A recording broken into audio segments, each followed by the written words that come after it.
A ascensão e o progresso dos antigos dissidentes. Tendo em vista que os dissidentes não têm opiniões novas, nem em questões civis, nem em religiosas, é óbvio que eles não podem, com nenhuma propriedade, serem denominados uma sociedade sectária ou nova em ascensão. Se considerarmos cuidadosamente as histórias bem autenticadas de nossa memorável reforma de 1638 a 1649, se examinarmos os atos impressos da Assembleia durante esse período, também os atos do Parlamento fixando as condições do governo civil na nação, se examinarmos abertamente os padrões subordinados na Igreja da Escócia, assumidos na época como partes da uniformidade pactuada para os três reinos da Escócia, Inglaterra e Irlanda, se examinarmos também o Informatory Vindication, Code of Witness, Plain Reasons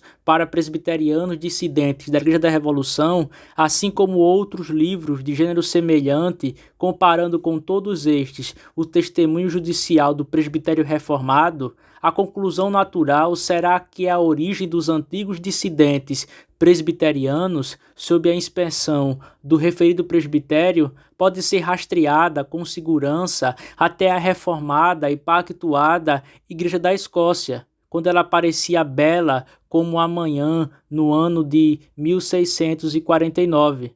Os velhos dissidentes, evidentemente, estão no mesmo terreno daquela famosa igreja, embora eles devam se confessar como descendentes indignos de tais ancestrais. Desde o declínio iniciado em 1650 até a restauração de Carlos II em 1660, as nuvens sombrias da usurpação de Cromwell, a independência entusiástica e as resoluções públicas, juntamente com tolerâncias e indulgências pecaminosamente qualificadas, tornaram extremamente difícil reconhecer as testemunhas fiéis pelas conquistas anteriores da reforma. No entanto, mesmo durante esse período, houve um número considerável cujo zelo inextinguível pela reforma os influenciou a permanecer com ousadia e exibir uma bandeira da verdade. Esse dever necessário foi cumprido por solenes admoestações e protestos contra as resoluções públicas e outros retrocessos da época.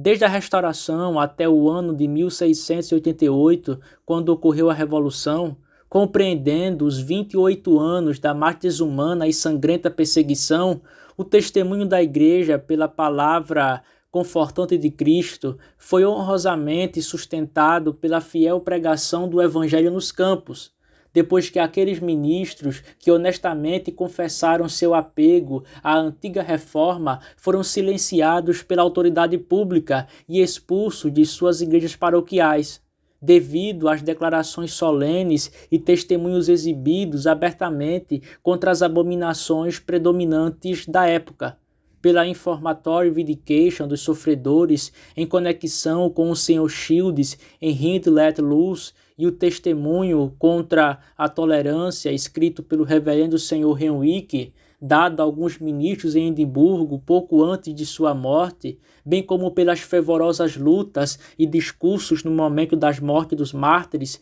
que selaram sua firme adesão às verdades de Cristo com seu sangue, derramando nos cadafalsos e nos lugares altos do campo. Desta nobre raça de mártires, a linha de sucessão ainda foi preservada na memorável Revolução em 1688. O último ministro ordenado, que antes desse período havia saído e entrado antes deles no estado celestial, dizendo em nome de seu mestre: "Este é o caminho, andai nele", foi o mencionado reverendo James Henwick, que morreu no Grassmarket de Edimburgo em 17 de fevereiro de 1688. Após sua morte, o Sr. Alexander Shields, autor de Hind Let Loose, e que também era um pregador, que trabalhou um tempo considerável junto com o Sr. Henwick, apoiando o mesmo testemunho, continuou a pregar entre as pessoas que recentemente perderam seu jovem campeão e pastor muito amado. Enquanto as coisas estavam nessa situação, um certo senhor, Thomas Linningen, que havia sido anteriormente enviado para a Holanda a fim de terminar sua educação e receber ordenação, voltou para a Escócia. Ele, junto com um certo senhor, William Boyden, que também vinha recentemente da Holanda, juntaram-se ao senhor Shields. Esses três, juntos, administraram as ordenanças do Evangelho por mais alguns meses e renovaram os pactos em Lesmago entre os pobres aflitos acima mencionados. Entretanto, quando a Assembleia Geral se reuniu em Edimburgo em 1689, os três ministros, abandonando seu antigo rebanho e renunciando, pelo menos em muitos aspectos, seus antigos princípios, cederam sua adesão aos judicatórios da Igreja da Revolução. Assim, o povo que desejava aderir de perto às realizações da Reforma foi deixado como ovelhas sem pastor. Muito antes dessa época, tendo eles se formado em sociedades de oração, deram continuidade a elas e tiveram em momentos particulares uma correspondência geral de todas as sociedades juntas, a fim de verificar o estado das coisas através do corpo geral e cultivar um conhecimento mais próximo um do outro. Nesta situação muito difícil e bastante singular, sem qualquer mudança de sentimento, eles aderiram firmemente aos mesmos princípios que foram abertamente adotados e solenemente ratificados pela Igreja da Escócia nos tempos de sua mais pura reforma. Como pode ser provado de forma clara e completa a partir dos seus atos e declarações escritos. Assim eles permaneceram por cerca de 16 anos, até que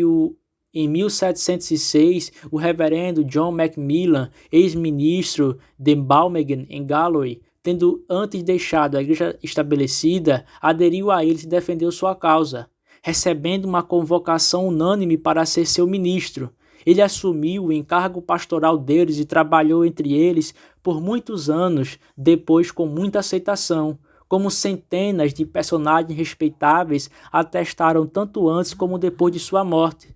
Depois que o senhor Macmillan trabalhou por muito tempo sozinho, ele e o seu povo finalmente receberam a adesão do reverendo Thomas Nairne,